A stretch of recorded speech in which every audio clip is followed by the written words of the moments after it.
this session. This session is part of a 10-minute a day series for the CIB exam.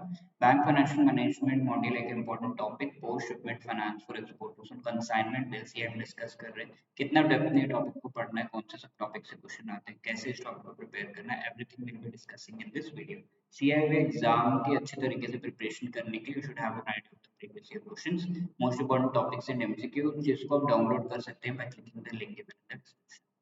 Let us begin. Consignment basis पर दिया जा रहा है, तो ये मैम एक्सपोर्टर है and this person takes it to the foreign country and sells it, तो इसमें खाली 50% जो है सेल हुआ, तो ये 50% जो सेल हुआ है उसके ऊपर ही आपको जो है और ये सेल का पैसा जो है इंडिया में आ गया, उसके ऊपर ही इंडिया में आएगा, उसके ऊपर ही आपको लोन मिलेगा, ठीक है, नॉट अनसोल्ड पार्ट.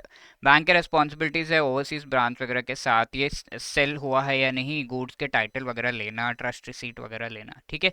और यहाँ पर ये लोन जो दिया जा रहा है that can be for 9 months in normal cases, and अगर Indian owned warehouses abroad में ये सामान रखा हुआ है तो 15 months तक आपको लोन दिया जा सकता है, राइट. एंड अनड्रॉन बैलेंसेस, यहाँ पर थोड़ा पैसा जो है, अनड्रॉन बैलेंसेस का मीनिंग यहाँ पर कि थोड़ा पैसा आप जो है छोड़ सकते हैं. यहाँ पर आप देख रहे हैं कि एक्सपोर्ट के ऊपर आपको 100 रुपीज़ मिलना चाहिए, but you have left 50 rupees की हाँ बाद में पे कर देना, 50 पेमेंट अभी कर दो. बायर ने कहा I will check the goods and then I will pay, ठीक है, अनड्रॉन बैलेंस. अब इसके ऊपर ये कहा जा रहा है कि some percentage of full export value ही अनड्रॉन बैलेंस हो सकता है, उस जिसके ऊपर ये पैसा वगैरह दिया जा सकता है. हम तो 100 पर ही लोन दे देंगे, लेकिन ये अनड्रॉन बैलेंस को कंट्रोल करेंगे हम कि कितना है. Conformity with the normal level maximum 10% of full export value, ठीक है. 100 में 10 रुपीज़ तक आप अनड्रॉन बैलेंस छोड़ सकते हैं, 90 रुपीज़ पेमेंट आ जाना चाहिए initially, that is the thing. और इससे रिलेटेड अंडरटेकिंग एक्सपोर्टर दे रहा है कि वो पेमेंट आ जाएगा, then I give you.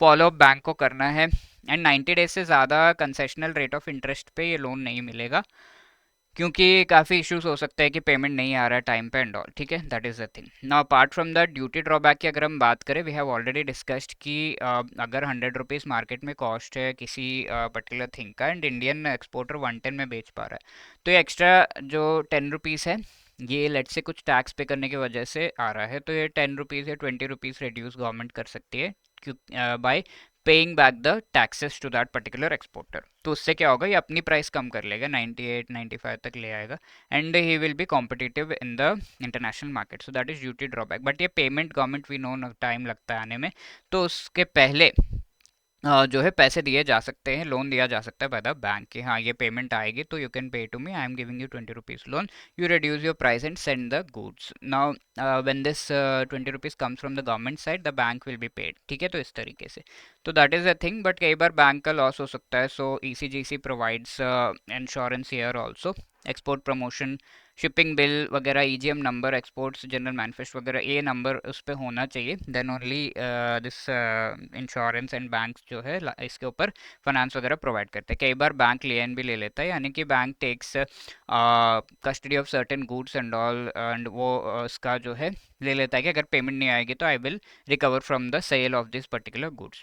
No period of finance, normal transit period 25 days का होता है, यूजेंस बिल है तो 25 days plus some period and then grace period, सब कुछ ऐड होकर भी होता है, ठीक है. कंसेशनल इंटरेस्ट रेट नॉर्मल जो बिल्स हैं एट साइट उस पर 25 डेज तक के लिए प्रोवाइड किए जाते हैं. अपार्ट फ्रॉम दैट यूजेंस है तो जो भी ग्रेस पीरियड है वहाँ तक आपको जो concessional rate of interest provide किया जाता है. यहाँ एक एग्जांपल दिया गया, लाइक फर्स्ट को हुआ एंड 25 तक नॉर्मल ट्रांजिट पीरियड है, इसका अगर आप देखो द यूजेंस बिल है तो 25 प्लस 90 डेज यहाँ पर है, 23/10/2021 तक आपको जो कंसेशनल रेट ऑफ इंटरेस्ट पे लोन दिया जाएगा.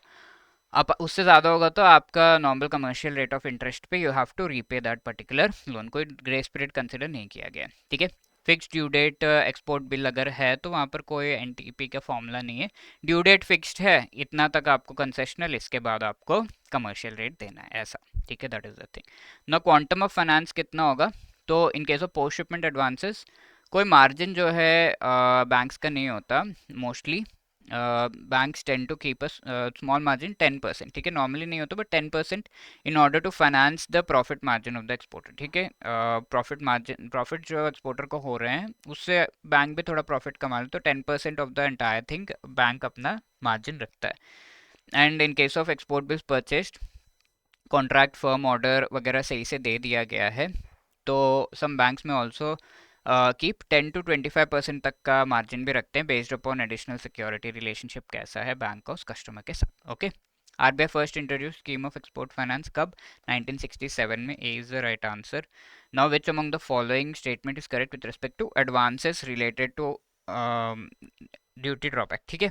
In this, certain commodities are given support by the government in order to make them competitive in overseas market. Yes, duty drawback would consist of refund of GST. तो duty drawback में GST का refund भी होता है.